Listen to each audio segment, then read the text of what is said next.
I just met with Andrew, wife of Carl Sagan, Oh, yeah. who directed Cosmos.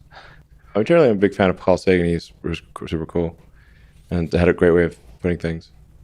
All of our consciousness, all civilization, everything we've ever known and done is on this tiny blue dot. People also get too trapped in their like squabbles amongst humans, and there's not think of the big picture. And they take civilization and our continued existence for granted. They shouldn't do that. Look at the history of civilizations. They rise and they fall. And now civilization it's globalized. And so civilization, I think, now rises and falls together. There's not geographic isolation. This is a big risk. Things don't always go up. That's an important lesson of history. In 1990, at the request of Carl Sagan, the Voyager 1 spacecraft, which is a spacecraft that's reaching out farther than anything human made into space, turned around to take a picture of Earth from 3.7 billion miles away.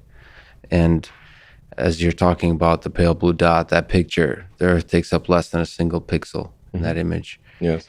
Appearing as a tiny blue dot, as a pale blue dot, as Carl Sagan called it.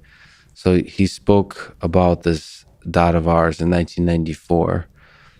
And if you could humor me, I was wondering if in the last 2 minutes you could read the words that he wrote describing this pale blue dot. Sure. Yes, it's funny, the universe appears to be 13.8 billion years old. Earth is like 4.5 billion years old.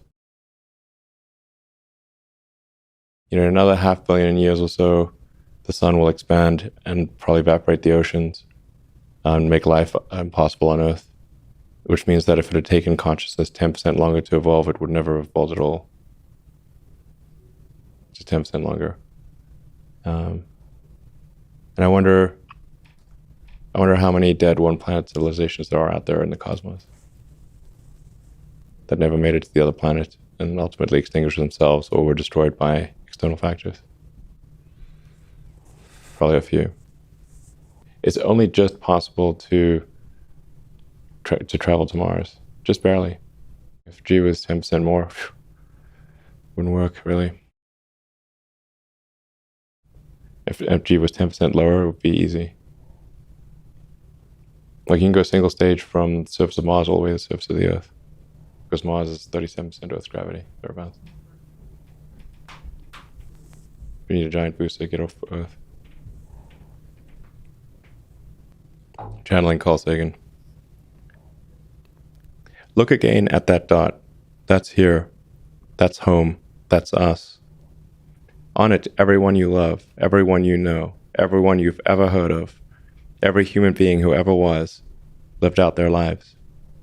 The aggregate of our joy and suffering, thousands of competent religions, ideologies, and economic doctrines, every hunter and forager, every hero and coward, every creator and destroyer of civilization, every king and peasant, every young couple in love, every mother and father, hopeful child, inventor, and explorer, every teacher of morals, every corrupt politician, every superstar, every supreme leader, every saint and sinner in the history of our species lived there, on a mote of dust suspended in a sunbeam.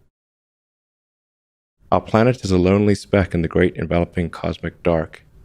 In our obscurity, in all this vastness, there is no hint that help will come from elsewhere to save us from ourselves.